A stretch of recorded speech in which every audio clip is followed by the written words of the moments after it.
नमस्कार बच्चों। पिछले वीडियो में हमने कक्षा 6 की पुस्तक भाषा मंजरी के पाठ 3 में दी गई कहानी भिड़ंत पढ़ी। इस भाग में हम भिड़ंत कहानी से संबंधित अभ्यास तथा व्याकरण के अंश पढ़ेंगे। पाठ में दिए गए अभ्यास के प्रश्नों को हल करने से पहले हम यह देखते हैं कि प्रश्नों के हल या उत्तर तक हम कैसे पहुंचते हैं। इसके लिए हम इसी पाठ का एक अंश, जिसे हम पाठ्यांश या गद्यांश कहेंगे, लेते हैं। इस गद्यांश पर आधारित कुछ प्रश्न देखेंगे तथा उन प्रश्नों के उत्तर तक पहुंचने की प्रक्रिया का अवलोकन करेंगे, उस प्रक्रिया को समझेंगे।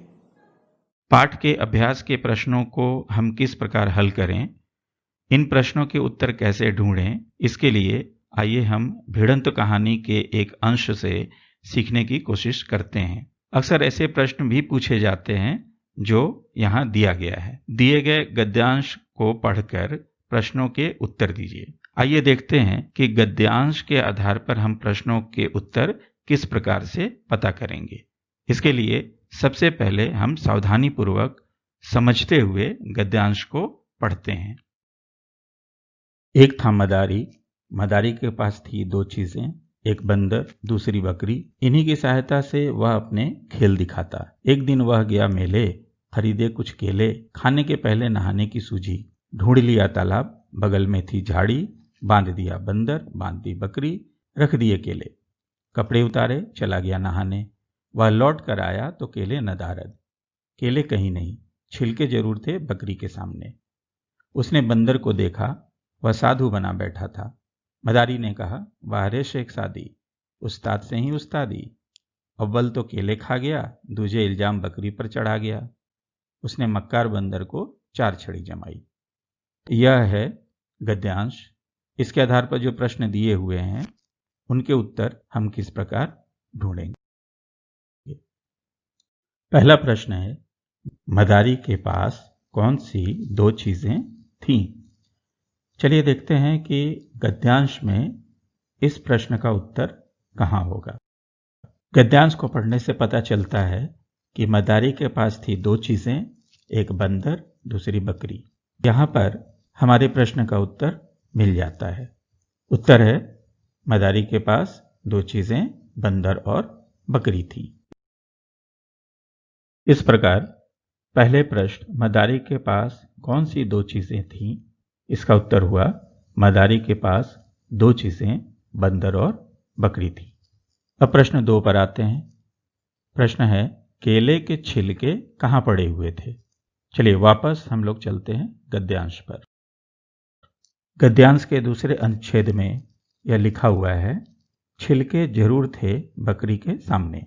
इस वाक्य को पढ़ने से पता चलता है कि छिलके बकरी के सामने थे, तो हमारे दूसरे प्रश्न का उत्तर यहां पर मिल जाता है। दूसरा प्रश्न, केले के छिलके कहां पड़े हुए थे? इसका उत्तर हुआ, केले के छिलके बकरी के सामने पड़े हुए थे।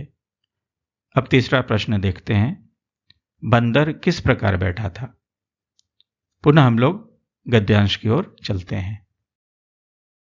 गद्यांश में एक वाक्य है, वह साधु बना बैठा था। यह हाईलाइट किया हुआ है। वह शब्द बंदर के लिए आया हुआ है। इससे पता चलता है कि बंदर साधु बना हुआ बैठा था, तो हमारे प्रश्न का उत्तर यहां पर मिल जाता है। बंदर किस प्रकार बैठा था? बंदर साधु बना बैठा था।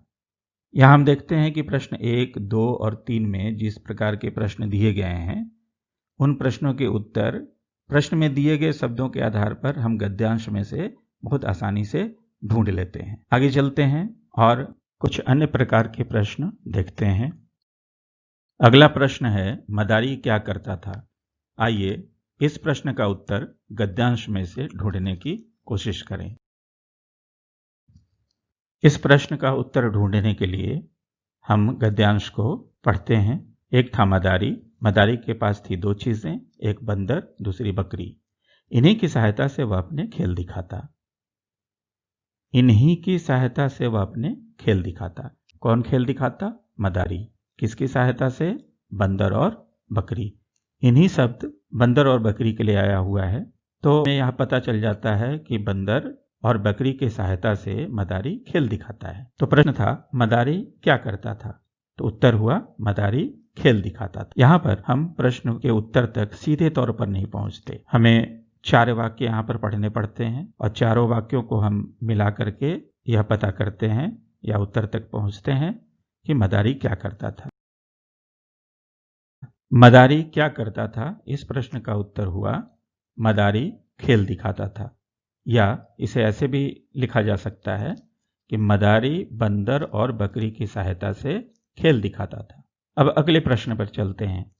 मदारी ने बंदर और बकरी को क्यों बांध दिया? चलिए इस प्रश्न का उत्तर पता करने के लिए फिर हम लोग चलते हैं गद्यांश की ओर।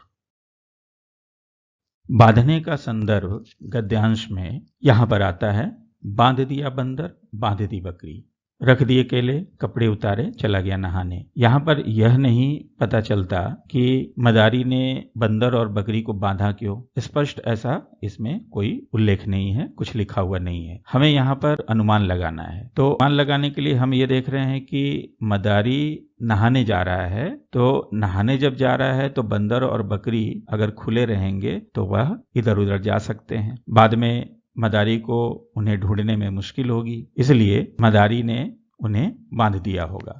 तो यह एक अंदाजा लगाया जा सकता है, और बगल में थी झाड़ी, बांधने की सुविधा भी थी वहां पर। तो पूरे वाक्य को पढ़ने से, संदर्भ को देखने से यह पता चलता है कि मदारी नहाने जा रहा है, इसलिए उसने बंदर और बकरी को झाड़ी से बांध दिया है ताकि वे इधर उधर भाग न जाएं। तो इस प्रकार यहाँ पर उस प्रश्न का उत्तर मिलता है। लेकिन यहाँ पर ध्यान देना होगा कि उस प्रश्न का उत्तर सीधा सीधा हमको नहीं मिलता है, यहाँ पर हमें थोड़ा समझना पड़ता है, अर्थ लगाना पड़ता है, तब हमें पता चलता है कि मदारी ने बंदर और बकरी को क्यों बांधा होगा।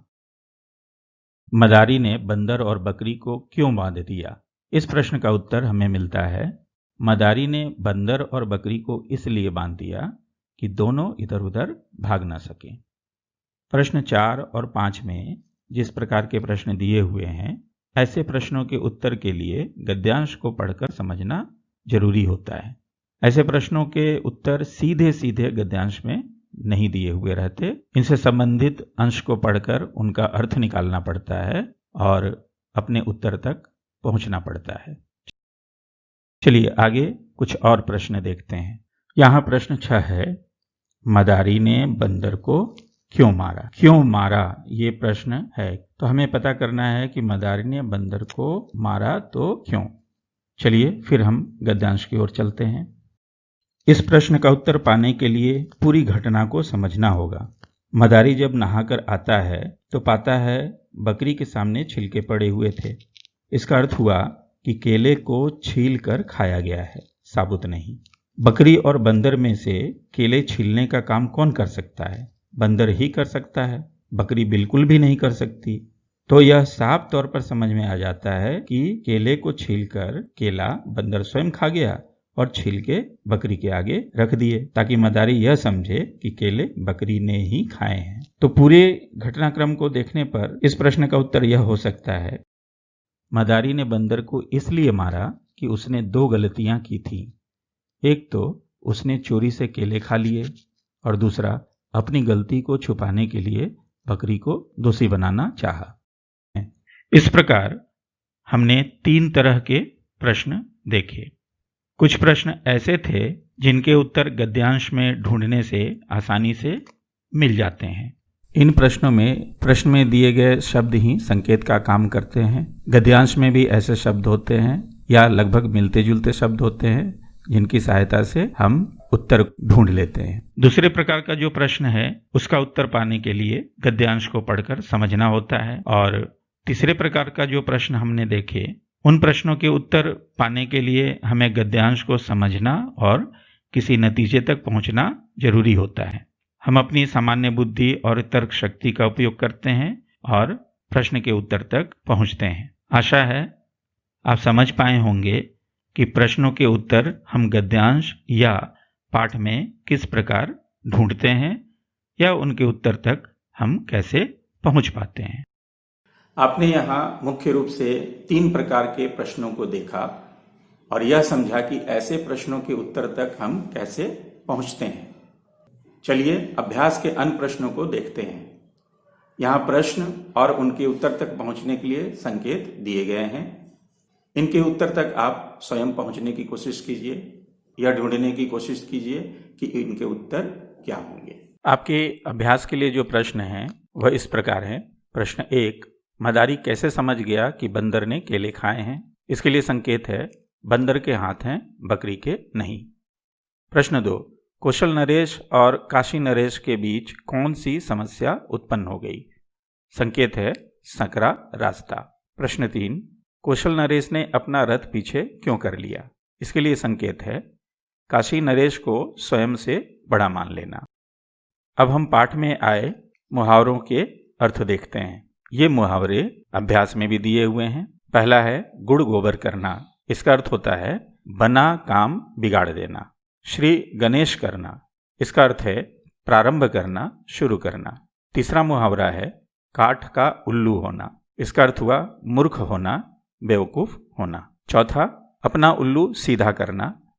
इसका अर्थ है स्वार्थ पूरा करना, अपना काम निकालना। तो हम देखते हैं कि मुहावरों का सामान्य अर्थ नहीं होता, बल्कि वह किसी विशेष अर्थ को बताता है। आगे हम देखते हैं कि अभ्यास में अनेक शब्दों के लिए एक शब्द बताने के लिए कहा गया है। तो चलिए देखते हैं इसमें। कद्र करने वाला, इसके लिए एक शब्द होगा कद्रदान। ईर्ष्या करने वाला, ईर्ष्यालु। परीक्षा देने वाला, परीक्षार्थी। अच्छे आचरण वाला, सदाचारी। काम से जी चुराने वाला, कामचोर। अगले दो जो अनेक शब्द दिए हुए हैं उनके लिए एक शब्द आप दीजिए। यह है क्षमा कर देने वाला और विनम्र स्वभाव वाला। तो आप बताइए कि इन दोनों को क्या कहा जाता है। बच्चों, इस भाग में हमने प्रश्नों के उत्तर ढूंढने का तरीका सीखा। इसके अलावा हमने कुछ मुहावरों के अर्थ भी समझे। अनेक शब्दों के लिए एक शब्द के बारे में भी जानकारी प्राप्त की। आशा है आप इससे लाभ उठा पाएंगे। फिर मिलते हैं अगले वीडियो में। तब तक के लिए विदा। धन्यवाद।